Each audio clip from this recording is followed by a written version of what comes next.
Basta, pasok na tayo.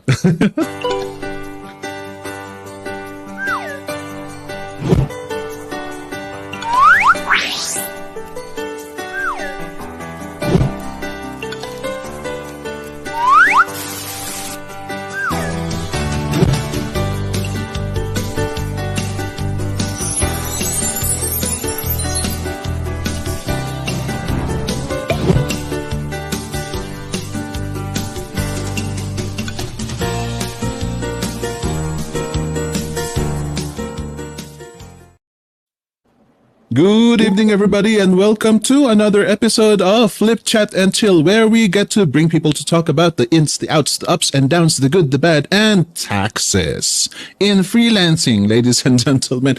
And tonight, I am joined here by Mr. Jerwin Duba. Siya po ang intern natin for tonight. Pasensya na po, ako'y nagulat talaga kanina. I didn't really expect Jerwin to be our intern for tonight. Kaya ayan, let's take a look at his skills.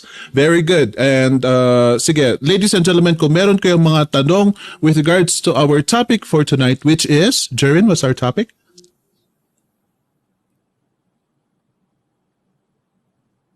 Nakamute ka. So our topic for tonight is about tax question Pinoy freelancers asked. All right, tax questions Pinoy freelancers ask. Therefore, ladies and gentlemen, I strongly encourage kung meron kayong mga tanong sa taxes simula, ilagay nyo na and pahirapan natin ang mga panel natin. Nandito po si Joey dahil kanina pa yan nag-aantay, and we also have Miss Hera here with us. Kanina, ladies and gentlemen, before we formally started, I was talking about why we need to talk about taxes now. You see, ladies and gentlemen, ang dami ng changes itong nangyayari sa work from home setups. Whether it is the freelancers or whether it is the people who are working corporate pa lang, marami na kasing mga nasa work from home, and of course we got to be discovered. Tapos maraming mga nakasilip na tayo ay hindi nagbabayad ng taxes. Marami sa atin ang hindi nagbabayad ng taxes. In fact, yan nga ang isang dahilan kung bakit may mga pumapasok sa freelancing, kasi parang, yay, walang taxes. Wala kami ba? Sa akin ang pera. Sa akin mismo, buong-buo yung sahod ko. Walang kaltas. Yun ang isa sa mga dahilan kung bakit may mga pumapasok sa freelancing. So, ang mahirap kasi, ladies and gentlemen, it is inevitable. It is inevitable. Hindi natin mapipigilan yan. Darating at darating yung panahon na tayo ay sisitahin na. At ang government natin ay maniningil ng taxes natin. So kung po pwede, paghandaan na natin ngayon din. Hindi ko naman sinasabi, hindi ko naman pinagpupumilit na magbayad na kayo mga hindi nagbabayad dyan. Magbayad ang hindi yon eh. Ang sinasabi ko ay kailangang knowledgeable tayo. Dahil ang mahirap, alam ko, history ito ni Joey eh. Ang mahirap ay pag minsan, bigla-bigla na lang na naniningil sila ng 300,000 out of the blue. And then pag minsan napapareduce mo naman yung 300,000 to 20,000 out of the blue. Ewan ko kung anong ginagawa nila, pero nagmamagic talaga ang mga ang singilan eh. So there, ladies and gentlemen, if you have any questions with regards to taxes, let's ask today, dahil yun nga, importante ang knowledge natin para naman makapaghanda tayo when in time na willing na tayo na magbabayad na tayo ng taxes. We encourage, ladies and gentlemen, hindi ko naman kayo pinipilit dahil syempre as long as hindi mo kailangan magbayad, hindi ka magbabayad. Meron yung mga ganun. Meron naman yung sinasabi na kulang pa nga yung sahod nila. Ayaw pa nilang magbayad ng mga taxes willingly dahil voluntarily pa lang naman ang ginagawa natin ngayon. Wala pong judgment dito. Ladies and gentlemen, nasa sa inyo yan.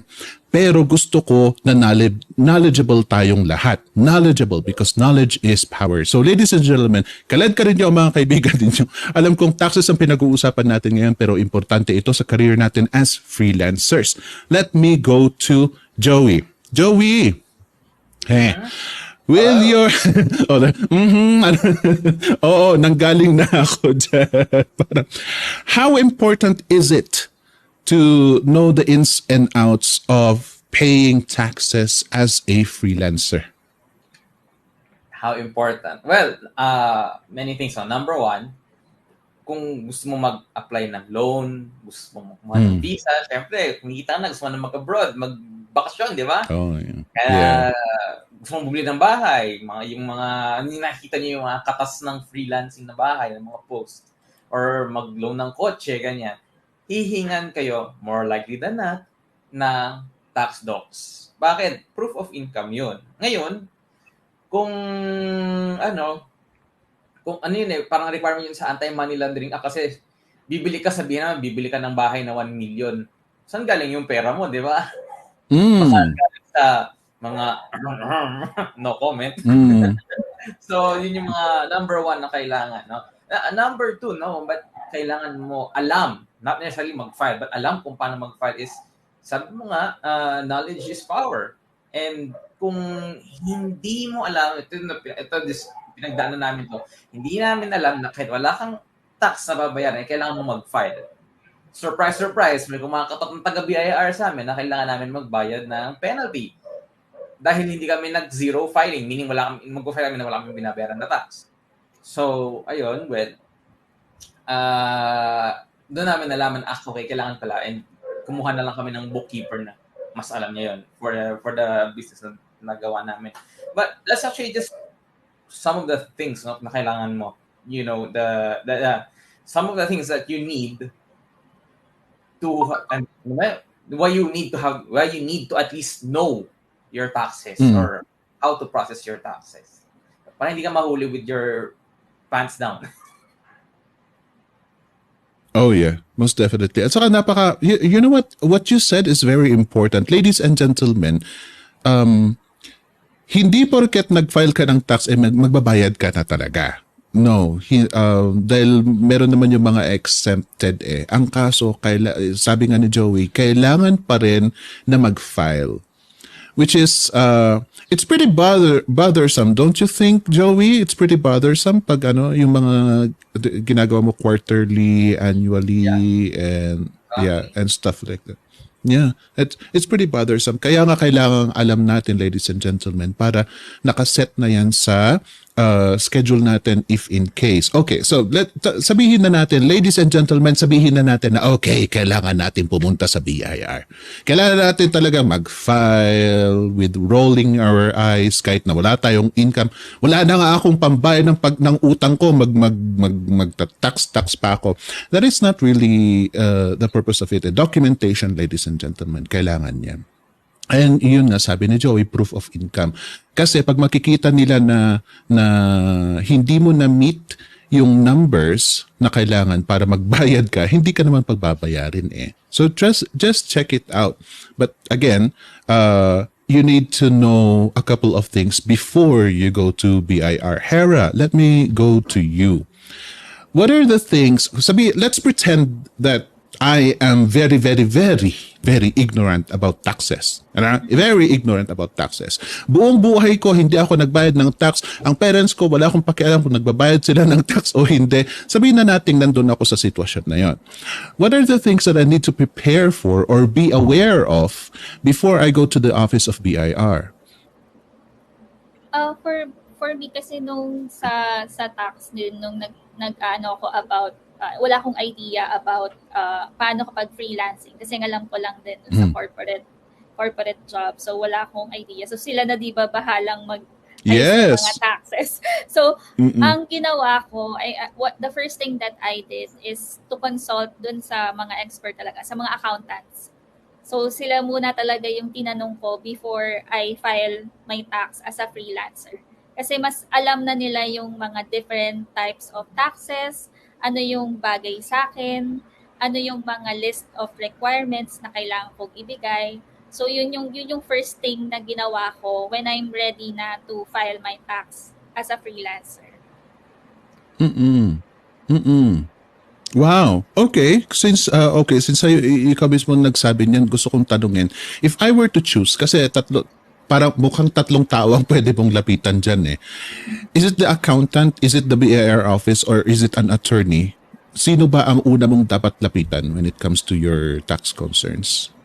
For me kasi yung kaya accountant yung nilapitan ko is kakilala ko naman siya, so trusted ko siya. So I think yung most trusted person yo kasi kaperahan din siya eh. So, Mm-mm. if ever may kakilala ka din na taga BIR or if ever may kakilala ka na na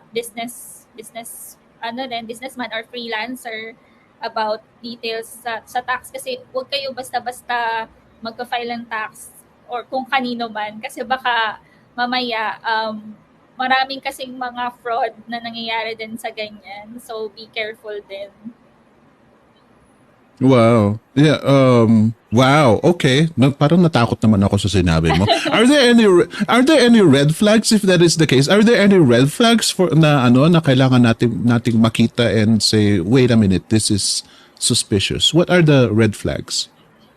Usually yung mga, if ever may mga narinig kasi ako na cases, yung mga taga-fix sila ng gano'n, ng mga tax. Hindi naman sila accountants or something, pero parang they ask payment sa'yo para asikasuhin lahat ng tax mo. Pero by the end of the day, hindi naman nila maasikaso.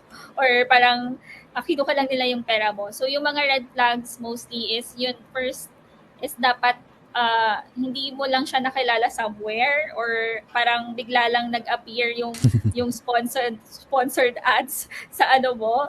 And siguro yun parang naningil agad nang wala man lang parang information, ganyan. So parang bayaran mo muna to, aasikasuhin namin. So usually yung mga taga-fix naman na ganyan, dapat bibigyan ka muna nila ng info, tapos dapat din parang aware ka na, magtanong ka muna sa iba, and then wag ka basta magbabayad. So usually naman dapat after nung service nila, dun yung payment.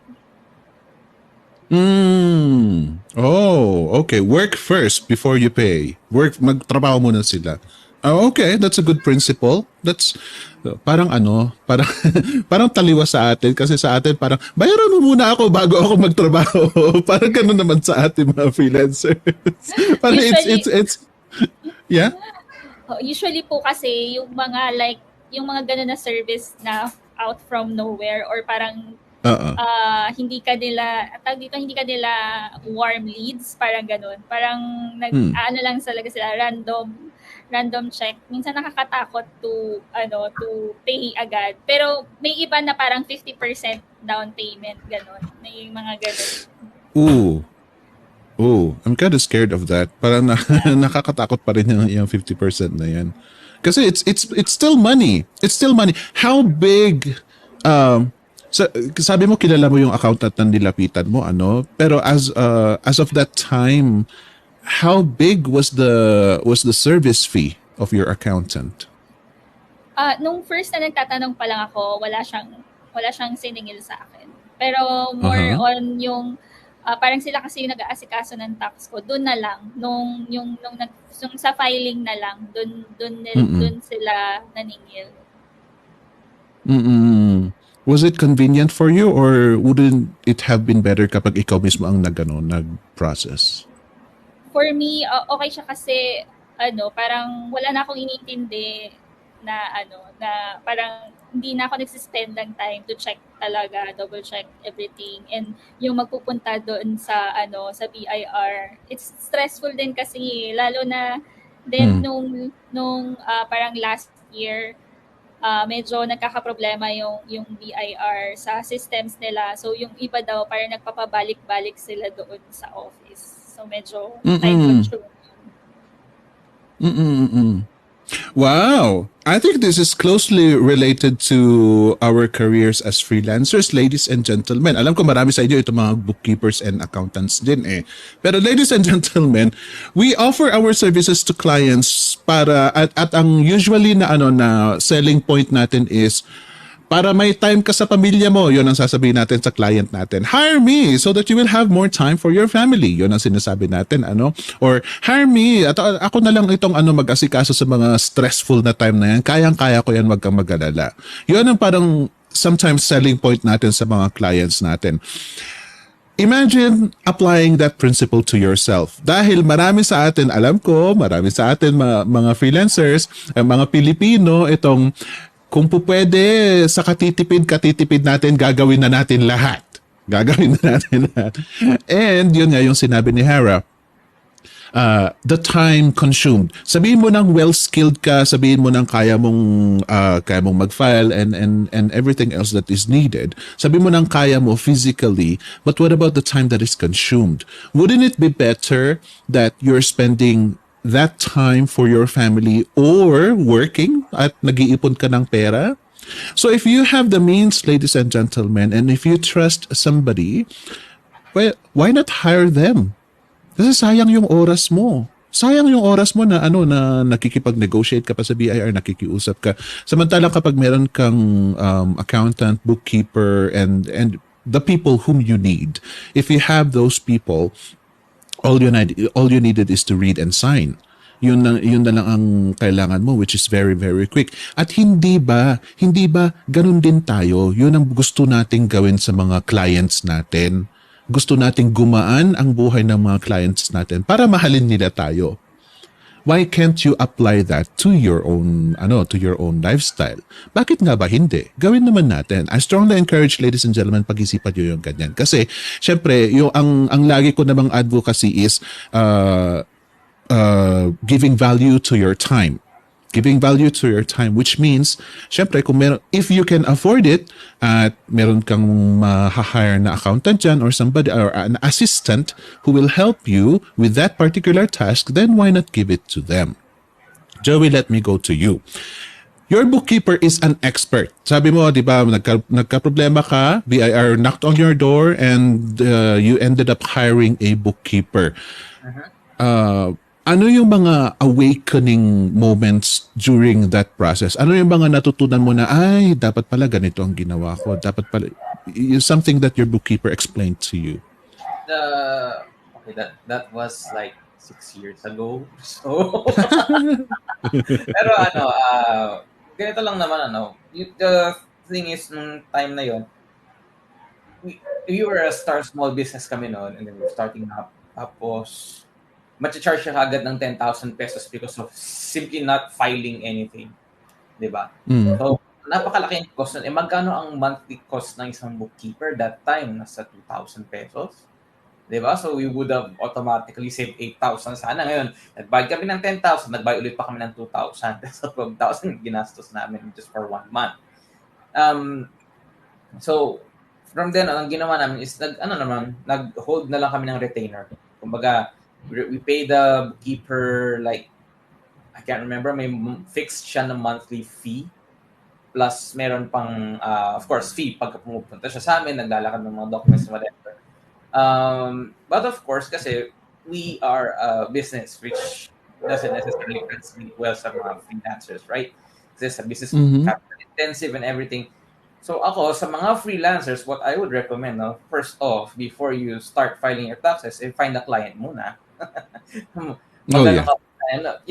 Get your gear going, and make sure na meron kang income na nabubuhay ka, na hindi ka gutom, na hindi ka nag-aalala na kinabukasan wala na kakainin and all that. And then when the time comes na established ka na, doon ka mag-isip ng taxes. So when nag-isip ka ng taxes, one thing is you should at least once visit BIR just so you know. Kasi syempre may bookkeeper ka, paano kung alam ng bookkeeper na wala kang alam at niloko ka, di ba? Oh, so, my goodness. Di ba? At the very least, you should know kung ano yung nangyayari. Check mo yung mga yung officer of the day. May mga mababait naman na mga officer of the day na gano'n, na asikasuhin ka nila, they will guide you on anong kailangan gawin, everything. But once you know, doon ka na maghanap ng bookkeeper. So sa bookkeeper, kami nakahanap kami because we have mga friends namin, gano'n. Family friend siya for like over 30 years now or something. So gano'n. But if wala kang friend na gano'n, you can actually visit yung mga reputable accounting websites. Accounting firms. Like, I'm sure marami dito mga social media manager, di ba? So, alam nyo kung nasaan yung oh yeah accounting firm, di ba? So, just check yung reviews and then makukuha nyo naman sila pagka may kumakausap. Pag kinakausap, nag-distract ako sa buntot. Sorry about that. It's okay. Tawag dyan, makakausap mo naman sila and you can feel if they're confident with what they're saying. Pero kaya that's why you also need to go to BIR para at least kung ano yung sinabi niya, mamamatch nyo sa sinabi sa'yo ng officer of the day. Dapat mag-match yun. Kasi pag hindi nagmamatch yung isa, somebody is lying to you. And I would probably trust BIR more than an unknown accountant, di ba? Yes. So, yun. Ano ba bang mga ano? Yeah, like you were saying kanina, di ba? Why should you hire? Pwede mo naman gawin. The thing is, number one is they know better than you. They know kung ano yung what's the best way na you can avoid taxes. You're not evading taxes, you're avoiding taxes, which is different. Diba? It's actually a technique used by the biggest corporations and all that. Tapos, why you should get a bookkeeper is titignan mo din ano ba ang hourly rate na kinikita mo sa work mo ngayon? And what are you going to sacrifice pagka nasa BIR ka? I mean, nag-log kami ng BIR probably 7 days. 7 to 10 days na balik-balik ka in like a quarter. Nung nagsisimula when you're setting up things. Tapos kukuha ka pa ng yung mga resibo pa and all that. So, isipin mo, magkano sana kinita mo doon sa time na yun na nasa BIR ka? Yes. Yeah. Yeah. I most definitely agree with that. Most especially that, kaya nga sabi ko, ladies and gentlemen, we have to value our time. Kasi titignan mo, i-measure mo, pagkakapirahan ko ba ang ito or mag-aaksaya ba ako ng panahon? It really is, it could be as simple as that, ladies and gentlemen. But I really like what Joey added here na yung taxes, itong knowledge about taxes na ito, we just keep it as our weapon in the future. Sa una pa lang, ang pinaka na dapat isipin mo ay sarili mo, yung kabuhayan mo. You need to focus on getting a client first. You need to focus on landing a contract that will at least keep you eating for a couple of months, years kung siya. And then elevate mo hanggat sa makakapunta ka sa lugar na komportable. Alam niyo ladies and gentlemen, itong taxes na ito, pag wala talaga tayong pera, masakit. Ayaw nating pakinggan yung taxes na yan. Masakit. Kasi syempre magbibigay ka ng pera, pinaghirapan mo yan tapos mawawala sa bulsa mo, makakaltasan yung sahod mo. Masakit. Pero, if you establish yourself as a freelancer, darating ka sa point na na yung parang, okay, mahihiya ka na at ikaw na itong magbibigay. Kasi, nasa komportable ka ng lugar So, ang problema doon, pag nandun ka sa komportableng lugar na medyo okay na ang income mo, manageable na ang time mo, okay na ang account mo, nakapag-invest ka na ng husto. Pag nandun ka na sa lugar na yun, mag-aaksaya ka ng panahon para mag-aral uli about taxes.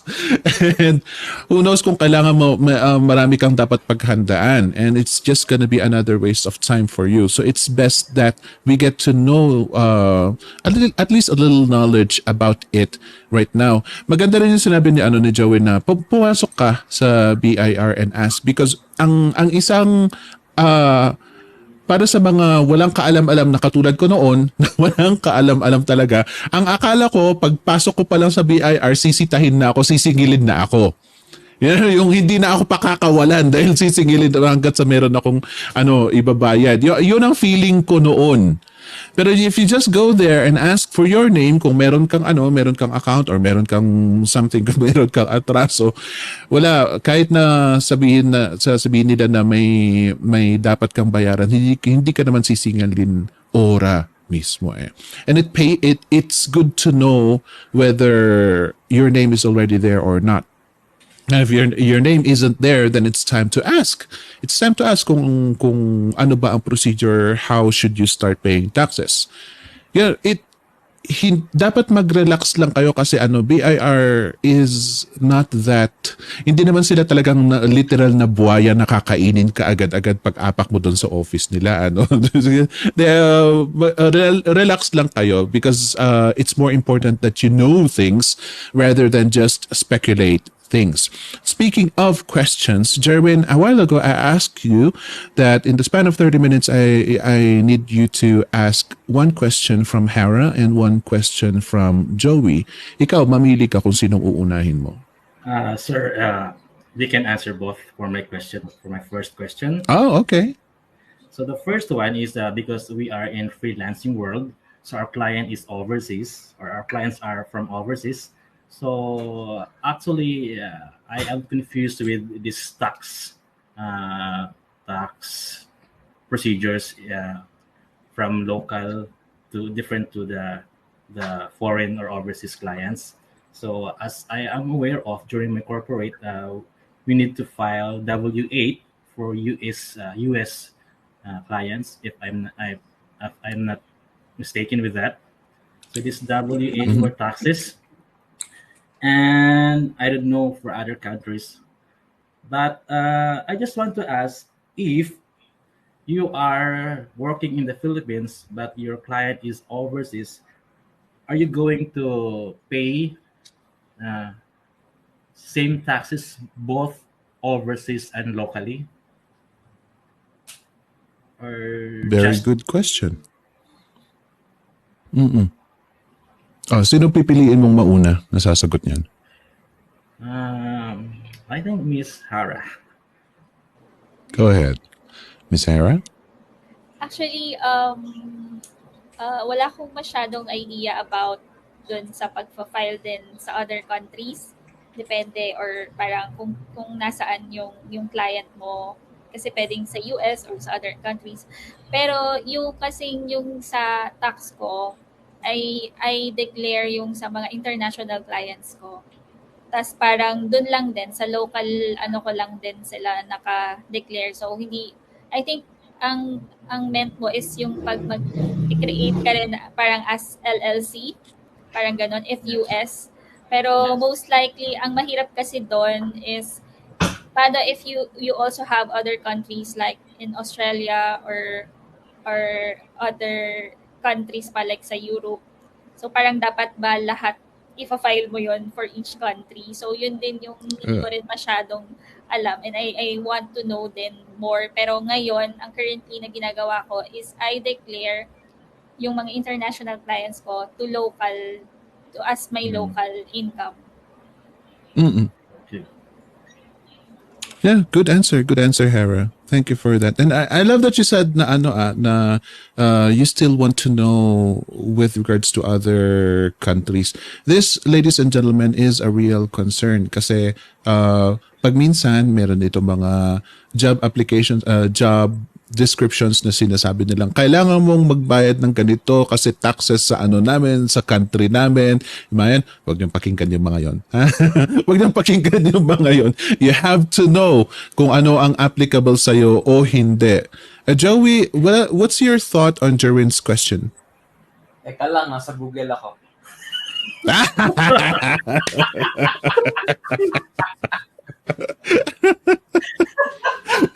Sige, go ahead and search. Well, ayun, ladies and gentlemen, yeah, Ako lang for me, we don't have to complicate things. If you're based in the Philippines, just announce yung income mo from other countries as your own income. Because you're not in the US, you're in Australia or whatever. Ngayon, yung sinasabi ni Jerwin na, and I think ni Hara, do you have to register in the US or in Australia or what? More likely than that, you don't have to. Number one, you are not an employee of the company. If you are an employee, meron kang benefits and all that, yung bibigyan ka nila ng, I forgot, nga ba yun yung retirement sa US? I forgot, whatever they call it. Dun mo kasi if you're an employee of a foreign company, they're going to withhold taxes. Ngayon, to avoid double taxation, you have to declare that dito sa Philippines when you file your tax. But since we are contractors, we don't have employment benefits and all that, we're just getting paid for services, then you don't have to declare that at all. And you don't have to register with the company or with the country where your clients reside. So I think that covers it. Although if you want more information, find an accountant. Find an account. I completely agree. Ladies and gentlemen, kahit saan man nanggagaling yung pera, we receive it as pesos anyway. So, yun ang para sa akin, yun na lang ang simplest logic nun. Peso naman ang natatanggap ko kahit na dolyares ang nakamarka sa it's still, sa website, it's still converted as pesos. So, it should be peso related. Yun naman parang pinakasimpleng logic para sa akin para matanggap ko na agad. Kasi kapag if I try to complicate it, parang ang sakit ng ulo. Ang sakit lang ng ulo. Jerwin, what's your other question? The other question that I have, sir, is I want to make it more complicated. No, I'm just Go ahead. Since we paying taxes has its procedures, like if you have one beneficiary, two beneficiaries, and so on and so forth. So with regards to freelancing, does it have the same procedures? Okay. Good question. Whom are you going to ask first? Whom do you want to answer first? I want to call on Coach Joey first. Okay. Wala ka ng time na mag-Google, Joey. Looking at during my corporate days, we have tax exemptions for yung dependents natin. We have tax exemption for actually I think if I remember correctly, dependents lang talaga sa employment. Ngayon, if we as freelancers, wala naman kasing sa Philippine tax code na freelancer. It's either you're employed or you're a professional with your own, or you're a business. Ngayon, we are considered as professionals kasi we are offering services of ourselves. So we are in the same league as doctors and lawyers. No? Ngayon, we have a little bit more leeway pagdating sa mga deductibles. Meaning, yung deductibles sa tawag dyan, sa dependents, anak, I'm not sure. May lecture ang BIR. Actually, if you really want to go there, if you really want to go to BIR, may mga lectures sila. I remember may lecture doon. But yung naaalala ko nung tax filing days ng business namin before, may standard deduction, yun na tinatawag, na pwede mong i-deduct yung gastusin mo. Kasi bumili ka ng laptop, pwede mong i-deduct yung sa taxes mo. Of course, not the entire amount, but to some extent, some percentage. Kasi nababasa ko sa US law eh.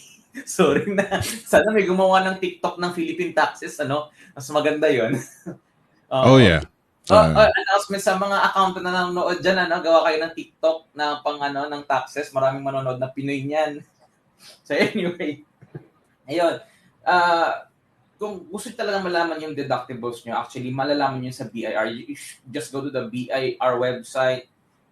Go to your local BIR office, or go to your friendly neighborhood accountant. Diba? So, at the very least, pwede mong i-deduct talaga yung sa family mo and yung expenses ng business mo or yung service mo. At least that's what I remember. As far as I know, with in relation to what Joey said, it's best that we trust experts. Kasi you will be surprised kung ano yung mga pwede mong i-deduct kasi tuturuan ka rin ng mga experts. Just like us freelancers, di ba, pag minsan tinuturuan natin yung mga client na, ay, dapat ganito ang gawin mo kasi mas nakakabawas sa oras, dapat ganito ang gawin mo kasi mas matipid. Pag minsan ginaganon natin ang clients. And we will become clients if we refer to the experts as well. Kaya you will be surprised kung ano yung mga techniques, kung ano yung mga workarounds na pwede nilang i-share sa'yo in exchange of their professional fee. So you gotta learn to give and take, ladies and gentlemen. Yan ang isang parang gusto kong i-encourage din sa inyo na pagbigyan nyo rin yung mga experts dyan dahil sila itong magaling, sila itong marunong. Hindi mo naman magugulat ka na lang na pwede palang ganyan. Yeah.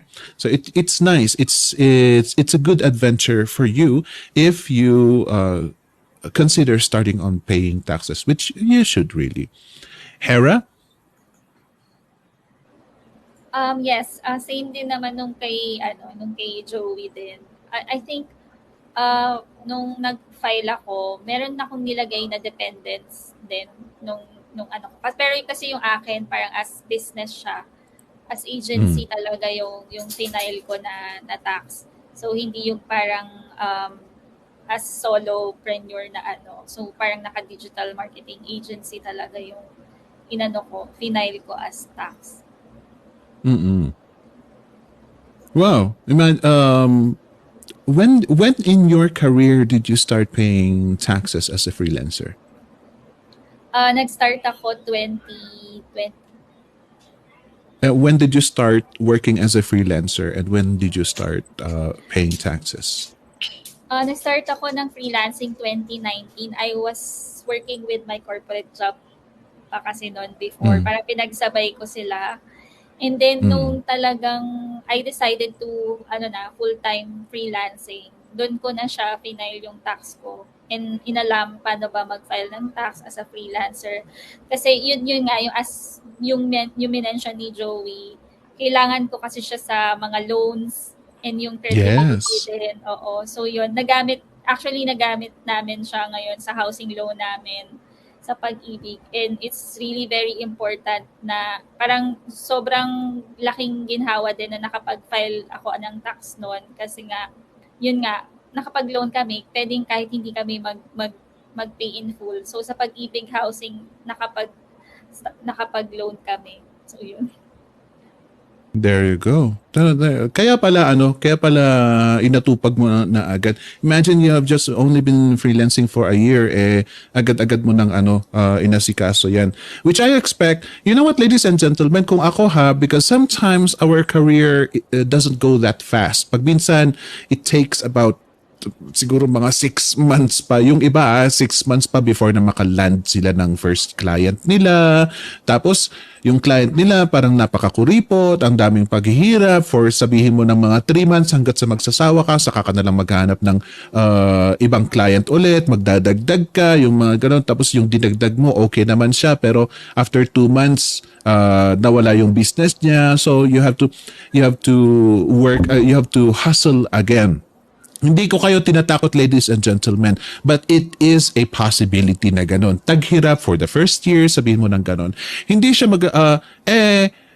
sa panahon na yon talagang maiintindihan naman natin na kapag hindi ka pa ready na magbayad ng tax. You are very, very fortunate kapag after a year of your freelance career, handa ka nang mag-file ng taxes. You are very fortunate.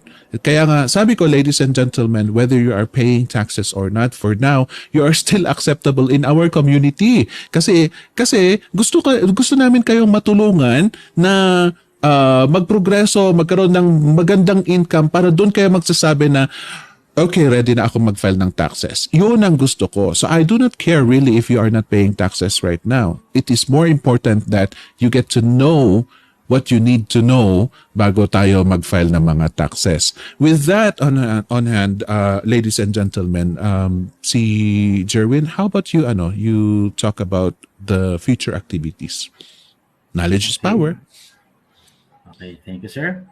So before we go further with our discussion, so allow me to announce our upcoming events in VE Bootcamp. So allow me to share my screen for a while.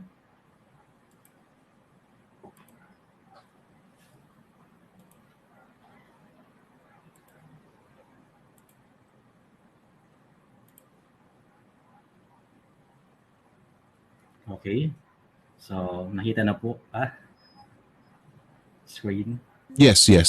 Okay, thank you, sir. So, The first event will be on March 28th, so just mark your calendar. It will be on Monday, March 28th, and it's in a Bliff Chat and Chill session. So the topic is about things to do before submitting a proposal. And this session will be hosted by our very own Mr. Phoenix Jackson. And next to that is the Just Success session. So this will be on March 30, 2022 at 6:30 p.m. And the topic is about Ecom VE enjoys more quality time with her son while earning dollars. And you will listen to an interview with Ms. Maridette Rojas. Then another is the fast track to freelancing. This will be the fourth webinar of fast track freelancing, and the topic is about how to best handle client interviews. This will be on Saturday, March 26th at 7 p.m. and this will be hosted by our very own Bong Esleta.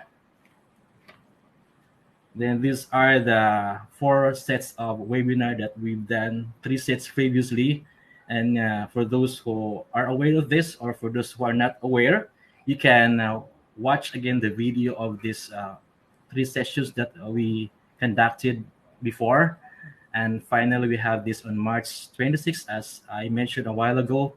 So you can check out the 3 session and watch on the last session on Saturday. So you can also get a certificate of completion when you completed the webinar series. So aside from that, you can also visit our VE Bootcamp site and just check the www.vebootcamp.ps/enroll, and it is a lifetime access for those who are willing to enroll our online courses under VE Bootcamp. So some of these courses, we have packages. The first package is the skills package. In this package,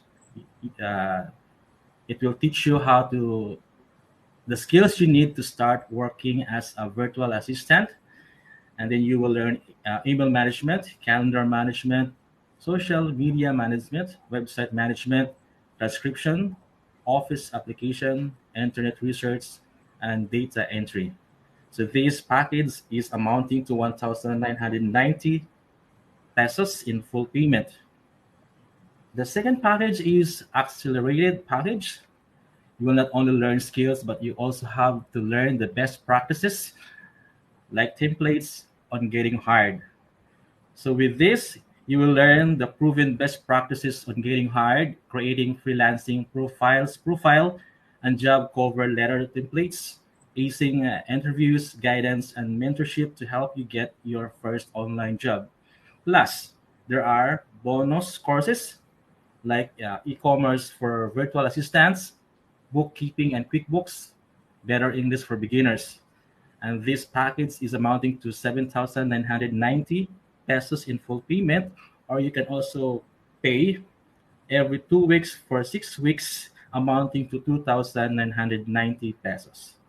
Then the last package is the complete package, which you can enjoy the accelerated lessons plus bonus courses plus monthly coaching call. So in these bonuses, you will get SEO, you will learn SEO, web design, email marketing, writing, FB ads, next level freelancing, lead generation, chatbot marketing, and time management. So the amount of this package is 14,990 pesos in full payment, or you can also pay it every 2 weeks for 6 weeks in the amount of 5,490 pesos. So why VE Bootcamp? Well, why VE Bootcamp? VE Bootcamp is a lifetime access. So aside from that, you will undergo guided hustle challenge. You will also guided by some coaches in coaching calls, solid support system, internship in FB group management, FB page management, content creation, virtual assistants, SEO, e-commerce, and marketing. So just check our website in vebootcamp.ph/enroll. So aside from those courses that I mentioned a while ago, you can also enroll the next level freelancing courses at the amount of 2,990 pesos. So these are the following: NLF 101 about creating an irrefusable offer, NLF 102 about obtaining high value clients, and NLF 103 starting a freelance agency. So just check out vabootcamp.ph/shop. So we are also offering individual courses. This is for those who want and specialized skills in different online job. So we have these two courses in the amount of 1,490 pesos. These are the Better English for Online Success and Getting Started with Blogging. There are also courses amounting to 2,990 pesos, and these are the following: Bookkeeping and QuickBooks for Beginners, Email Marketing Mechanics, Freelance Writing for Beginners, SEO, the way Google likes it, Social Media for Business, Management and Marketing, Websites 101, WordPress and HTML, E-commerce, Virtual Assistants, and Time Management and Productivity course. So just check out again in vebootcamp.ph/shop. Thank you for watching, and back to you, Sir Felix. Thank you. Excellent job. Excellent job. Wow. Well, wala naman akong doubts eh. Kasi ikaw eh. Wala naman akong doubts kay Jerwin. Jerwin is already a well-skilled freelancer, ladies and gentlemen. Kaya para sa akin, I'm very relaxed with Jerwin here. He did an excellent job in advertising. Try mong mag-stop share. Sorry. Okay, go ahead. There you go. Yeah, there. And yeah, so he did a good job. I'm not surprised there. Ano ka nga? Let's go to anong ginagawa ni Joey. Joey, are you still Googling? No, just checking some news. Sige, let me go to Hera first. Hera, pagdating sa pagbabayad ng taxes kasi marami pang mga ibang concerns ang mga freelance. Is there like a quick and dirty tip that you can give to our audiences for today? Okay, sige. For me kasi, yun nga, as mention nyo rin po, Sir Phoenix, not really naman siya para talagang pinipilit namin na mag-tax sa kayo, or what I suggest is before kayo mag-file ng tax, make it sure na you have consistent client na, and alam mo na magtatagal ka sa freelancing. And yun, if kakailanganin mo rin na yun nga yung maglo-loan ka, kasi kailangan din talaga siya, requirements din talaga siya para mas madali kayong ma-approve. I think dun pa lang kayo mag-start na mag-file. Pero yun nga, parang awareness din sa inyo to na para na in time na talagang consistent na kayo sa freelancing and may mga clients na kayo and meron na talaga kayong masiset aside for tax, yun, gawin nyo siya. And if dun sa mga nagpa-file na ng tax, depende kasi if quarterly or yearly kayo. Pero for my case, quarterly talaga siya. So talagang nagsiset aside talaga ako ng budget na if pangbayad, para sa pangbayad ng tax. Para hindi pagdating sa bayaran ng tax, magulat kayo sa tax na babayaran nyo. So yun yung advice ko din. Great advice. That is very, very practical. Yan nga sabi ko, ladies and gentlemen, I'm glad that Miss Hera agrees with me that relax lang kayo. Relax lang kayo pagdating sa pagbabayad. We just need to know. We just need the knowledge, and it's up to you what you want to do with that knowledge. Right, ladies and gentlemen, it all starts with that. Hera, is there anything you'd like to advertise or meron kang ipapa-shoutout? Now is the time. Ano na lang, meron din kasi ako dun sa mga aspiring social media managers. If interested kayo, meron akong ano rin, parang free class and free community na you can join. I think ayun, Go na-share ahead, na talk yata, about it. na-share na yata yung links. So yun. Okay. There you go. Ayan, ang mga Ayan master po. classes ni Miss Hera. Ladies and gentlemen, take a look at it. Right? Just take a look at it. At least man lang bisitahin ninyo. See what is going on. Because everything that Miss Hera knows as a professional is applied here. Kaya if you're not interested in taking those free master classes, you would at least take a look at how she executes what she has learned. Makikita niyo siguro, doon yung makikita kung maganda ba yung ginawa niya, may mga details ba doon na interesting para sa iyo. Because if nothing else, ladies and gentlemen, you at least take a look and learn something from it. Kahit visual pa lang, pagtingin mo pa lang, pag minsan meron ka na makukuha, mapipick up agad doon na knowledge. So, take a look at this, ladies and gentlemen. Free masterclass by Miss Hera herself. Meron ka bang ipapa-shoutout, Hera? Sa ngayon, wala. Wala naman po. Yun lang po. Thank you for shout having out me. to Oh, wow. Love that you are here. And I've heard abrupt pa nga ang pagtawag sa'yo. So I'm so grateful that you are here as well. Well, shout out sa mga fans. Kung meron mga bagong fans dyan. I'm sure meron mga bagong fans na si Miss Hera, mga bagong followers. Shout out to all of you. Enjoy the trip. At sigurado, interesting ang magiging additional moments ninyo with Miss Hera. Thank you for joining us tonight, Miss Hera. What about you, Joey? Basically same thing na sinabi ni Miss Hera, no? Establish yourself first because you have, syempre, bago ka magbabayad ng cash, dapat may cash flow ka muna, right? Establish yourself first. Make sure bayad lahat ng utang, and once na nag-register ka na sa tax, wala nang bawian, wala nang bali ka dyan, wala nang bawian. Ano ka na dyan?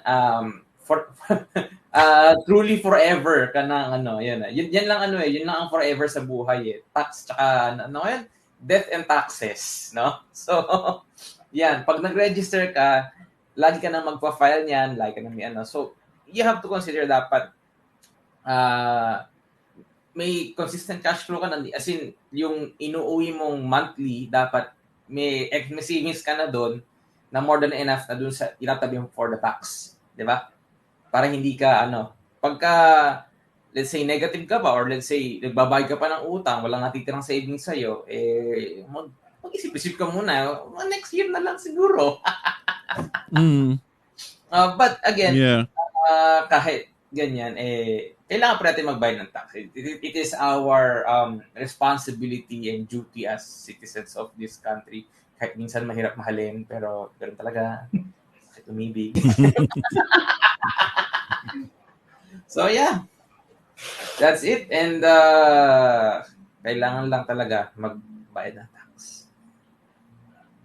Yeah, as if it goes everywhere. Lahat naman ng pupuntahan mo, lahat naman ng titirhan mo, kahit saang country ka pa pupunta, you will be asked to pay taxes.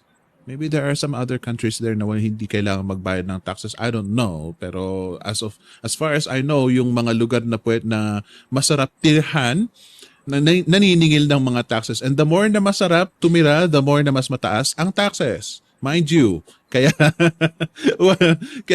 paghandaan natin yan. I love what you said there, Joey. Is there anything you'd like to advertise? Meron kang shout out din?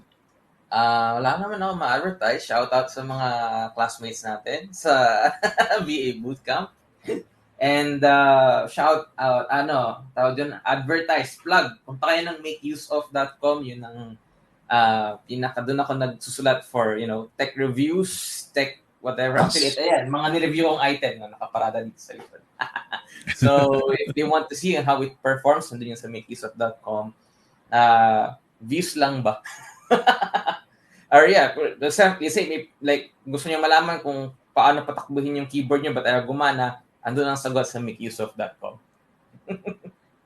Makeuseof.com, ladies and gentlemen. Yan, makeuseof.com. Kami pakilagay nga ang link sa comment section. Click it, ladies and gentlemen, kasi doon natin nakikilala itong mga kausap natin dito. Ano.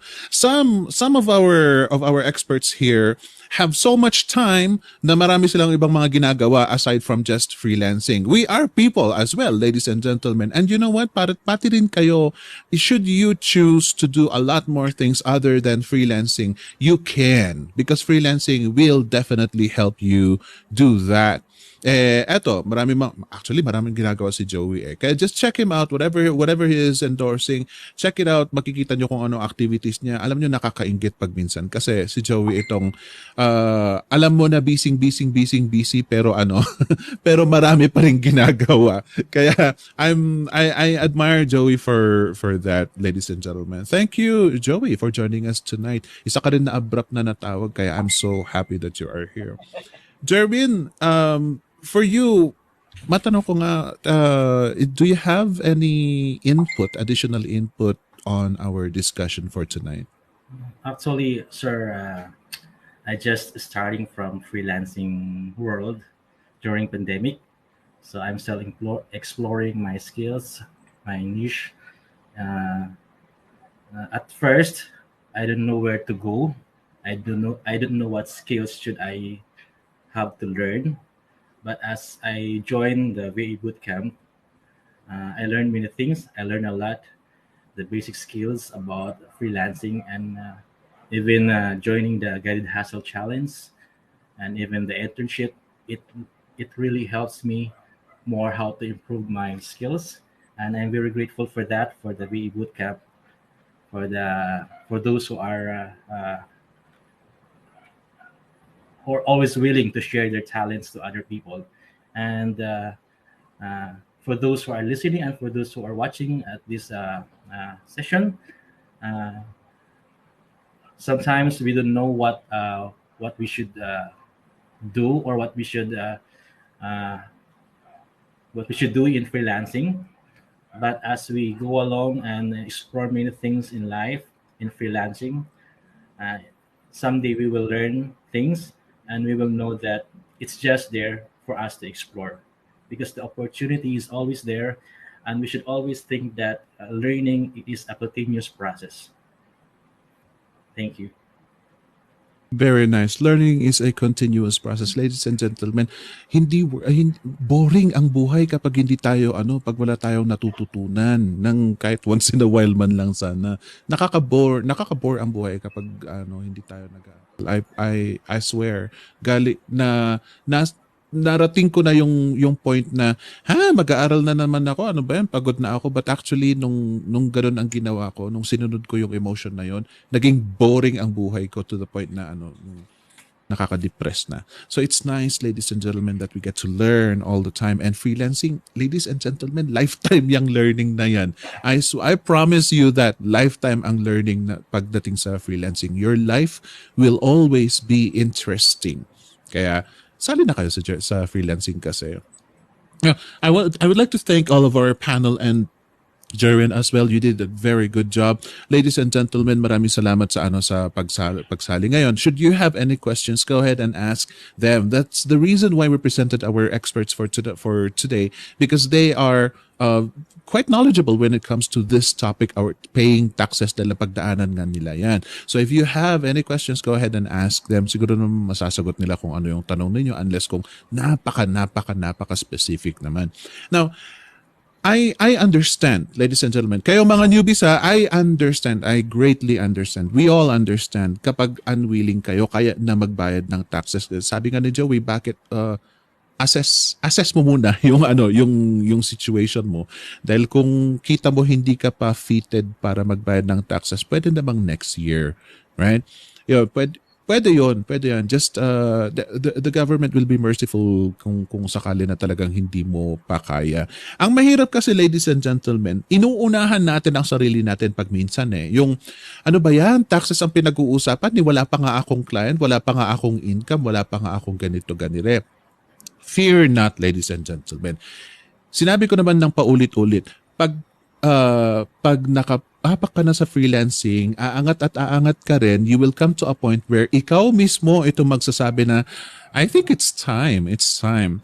And you know what? You need not to worry. Kasi natural ang iniisip natin is, my goodness, kung $5 per hour ang sahod ko, ang dami ko pang babayaran na utang, ang dami ko pang babayaran na ganito, ganire. It is okay. Prioritize yourself nga. Yun nga ang sinasabi ng mga kasama natin dito. Prioritize mo muna yung lifestyle mo. Antayin mo na okay ka na. And it shouldn't be so much of a concern kung sakali na gusto mong magbayad ng taxes. Pag gusto kasi nating magbayad ng taxes, wag nating isipin na makakaltasan yung income natin. Right? Dahil yun usually ang pumapasok sa isip. Ano ba yan? Pinaghirapan ko yan, kakaltasan pa, pupunta pa sa government. Yung na wala namang silbi, whatever your emotions are, right? Whatever you are thinking. The thing is, sinasabi mo na makakaltas. Kung ganun ang iniisip mo, then how about you think of making your job pay for your needs? Right? Make your job pay for your needs. Example, hindi ba pag minsan pag pumupunta tayo sa mga restaurants, meron yung mga nag-a-announce na due to the price increase, we are forced to increase our prices as well. Yung pinapaalam nilang ganon. And there's no judgment. Wala namang masyadong umaangat. Wala namang customer na magsasabi na, nagtaas kayo ng presyo? And nandiyan na nga, naka-explain na nga. You can actually do that to your clients in the future. Pagdating ng time na na magdadagdag ka ng gagastusin mo, pwede mong sabihin na, well, I need to increase my rate kasi ganito, ganire. Wag mo namang sabihin na na magbabayad ako ng taxes ngayon. Wag mo namang sabihin na gano'n. But you do definitely have your needs. Now, there are many ways to increase your rate, and that is one reason to drive you to increase your rate. Kaya wag kayong masyadong mag-alala when it comes to paying taxes, ladies and gentlemen. Freelancing will take care of you as long as kayo rin naman gamitin nyo kasi yung freelancing para bayaran ang mga kailangan ninyo. Magbayad ng utang, magpaaral sa mga anak ninyo, magpakain sa inyo, at magbayad ng taxes. So, hindi kayo dapat mag-alala. Okay, everybody? Thank you very much, ladies and gentlemen, for joining us tonight, and I hope to see you again next time. Bye-bye. Sir.